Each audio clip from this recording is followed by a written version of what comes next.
first rule of success is to have a vision.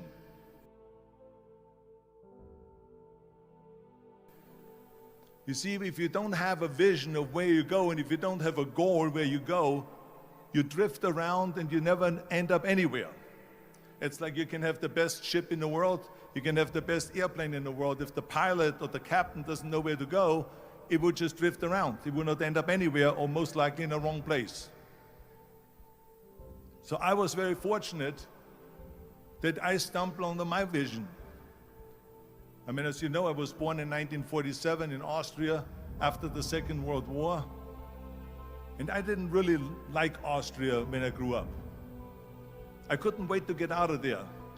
I couldn't see myself becoming a farmer or a worker in a factory or anything like that, even though my parents wanted me to stay there and have a normal life. My father wanted me to become a police officer like he was. My mother wanted me just to stay there and marry a girl with the name of Heidi, hopefully, and have a bunch of kids and run around like the Van Trapp family in The Sound of Music. But that was their vision, not mine. My vision was totally different. I felt that I was born for something special, for something unique, for something big. So I was searching. And then one day I went to school. I remember I was 11 years old, and they showed a documentary about America. And there they showed in this documentary the huge skyscrapers, the high-rises, the huge bridges, the 6-lane freeways, the huge cars with the wings sticking out, and all of this stuff. And I said to myself, that's where I want to be. I don't want to be around here with these little farmhouses and these little buildings, and everything is old. I want to be in America. But now the question was just, how do you get to America? In those days, it was a very expensive trip. It's not like today.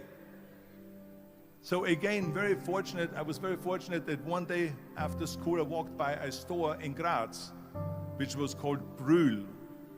And it was the only store that really sold kind of American stuff.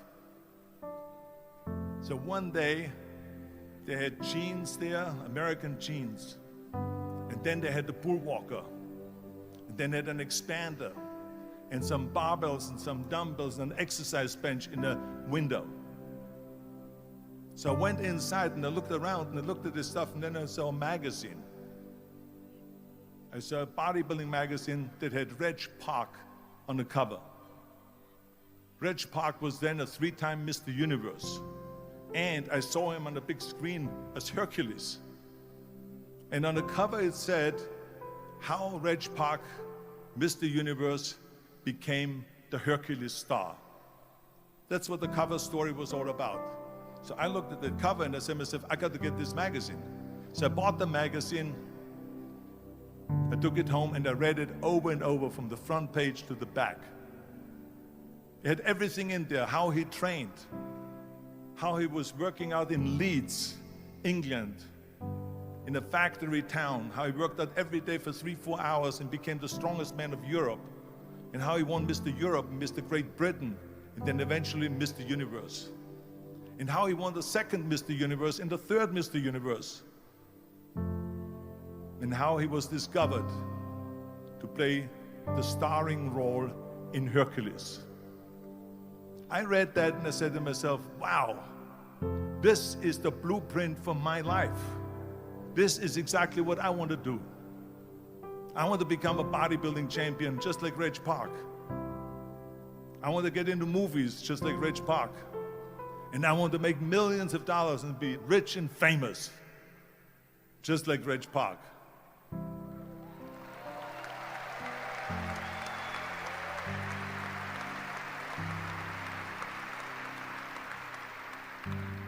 Do you know how great it felt that I knew where I was going? Imagine the majority of people don't know where they're going. I knew where I was going, that I'm going to become this bodybuilding champion just like him. So it was just a question of how do you do it? I was so relieved, because when you have a goal, when you have a vision, everything becomes easy. Because remember that in America, for instance, when you study, you will see the percentage of people that like their jobs.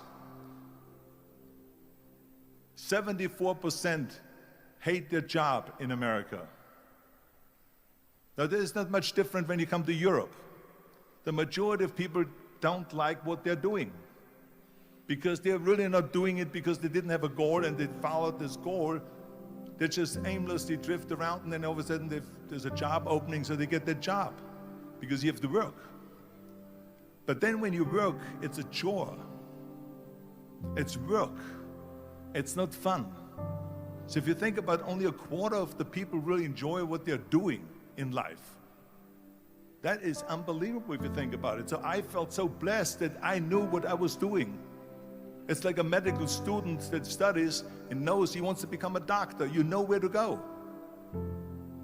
So I knew where to go.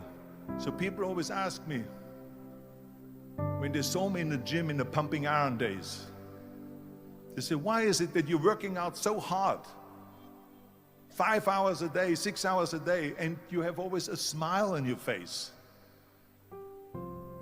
The others are working out just as hard as you do, and they look sour in the face.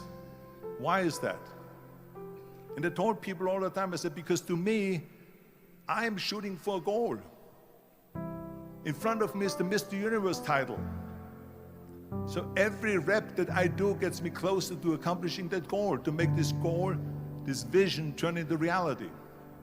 Every single set that I do, every repetition, every weight that I lift will get me a step closer to turn this goal into reality. So I couldn't wait to do another 500-pound squat. I couldn't wait to do another 500-pound bench press. I couldn't wait to do another 2,000 reps of sit-ups. I couldn't wait for the next exercise, for the next half hour of posing and all the kind of things that you have to do to be a champion.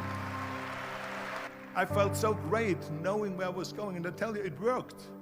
I mean, think about it. And I was just not visualizing just my exercise, but I was really lifting the trophy over my head. That's what I was thinking about. And with the age of 20,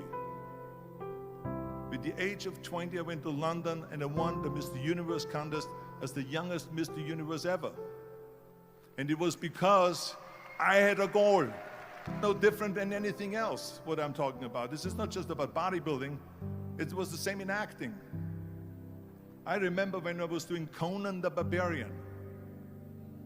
I was crawling on the rocks with a sword in my arm, crawling on all four. And of course, being that it's Conan, I didn't have clothes on or anything like that, right? So I was kind of, my knees were bare, my elbows were bare and everything else, and I'm crawling on the rocks. So after 10 takes, my elbows were bleeding and my knees were bleeding. And the director came to me and he said, Arnold, I'm so sorry that you have to go through this, but we need one more take, a close-up of you crawling with the sword towards the camera. Can you handle one more take? And I said to him, I don't know what you're talking about. He says, I'm totally fine. He says, but you're bleeding. I said, because I don't feel it, because I can visualize what the scene will look like in a film. And I'm so excited about this scene. I was visualizing crawling up behind Thulsa Doom, which was played by James Earl Jones. Crawling up behind Thulsa Doom with the sword slowly, and then rising up behind him and whack, cutting his head off.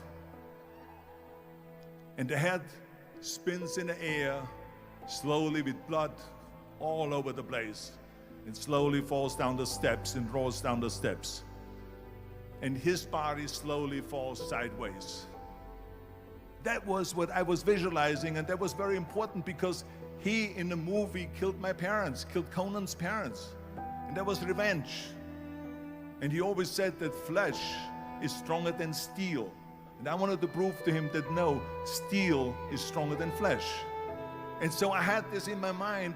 And so this is why it didn't matter if I had to do another 50 takes or 100 takes, no matter how much I bleed on my elbows or my knees.